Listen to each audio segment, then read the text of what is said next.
పాట కార్యక్రమంలో భాగంగా తెలంగాణ వ్యాప్తంగా 33 జిల్లాలలో ఉన్నటువంటి సమస్యలను చాలా రోజులుగా అపరిష్కృతంగా ఉన్నటువంటి అనేక అంశాలను మరి ప్రభుత్వం యొక్క దృష్టికి తీసుకొచ్చే విధంగా జాగృతి ప్రయత్నం చేస్తున్న విషయం మీ అందరికీ తెలిసిందే। ఈరోజు వనపర్తి జిల్లాలో మరి జనంబాట కోసం రావడం జరిగింది। ఇక్కడ పొద్దున్నుండి అనేక సమస్యలను తీసుకుంటూ తిరుగుతూ వస్తూ ఉన్నాం। అందులో భాగంగా మాతా శిశు సంరక్షణ కేంద్రం ఉన్నది, ఇక్కడికి రావడం జరిగింది। ప్రత్యేకించి వనపర్తి టౌన్ నుంచి ఒక 5 కిలోమీటర్ల దూరంలో చక్కగా చాలా బ్యూటిఫుల్గా నిర్మించడం జరిగింది। ఇప్పుడు ఇక్కడ ఉండేటటువంటి ప్రధానమైనటువంటి సమస్య సిబ్బంది కొరత। దీని మీద ప్రభుత్వం తక్షణమే దృష్టి సారించాలని చెప్పి మేము డిమాండ్ చేస్తూ ఉన్నాం। ఇంత దూరంలో ఉంది కాబట్టి ఇక్కడ టెస్టులు చేయడం అనేది కంపల్సరీ అవుతుంది। రేడియాలజీ డిపార్ట్మెంట్ ఉంది, కానీ ఒక్కరంటే ఒక్కరు కూడా పర్మనెంట్ రేడియాలజీ స్టాఫ్ లేరు। ఎవరైనా సరే రెసిడెంట్ స్టాఫ్తో చేస్తున్నటువంటి సందర్భం ఉన్నది।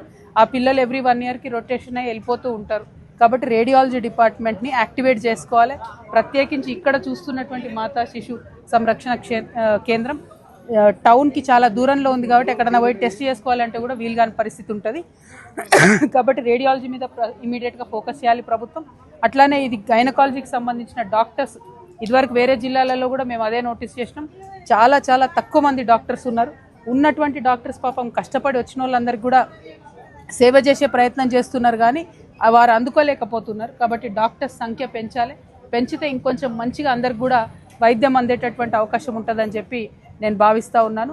అదర్వైజ్ ఇంకా హాస్పిటల్లో ఉండేటటువంటి అన్ని హాస్పిటల్లో ఉన్నటువంటి ఇష్యూసే మెయింటెనెన్స్కి కరెక్ట్గా డబ్బులు ఇవ్వకపోవడం, మందులు సరైన టైంకి అందివ్వలేకపోవడం, ఎంత డాక్టర్స్ కష్టపడ్డా నర్సులు కష్టపడ్డా ఇబ్బంది అవుతున్నటువంటి సందర్భం। అట్లానే hospital sanitation, security, caretakers ఎవరైతే ఉంటారో వాళ్ళందరినీ కూడా కాంట్రాక్ట్ బేసిస్ మీదనే ఇంకా కూడా ఉన్నారు।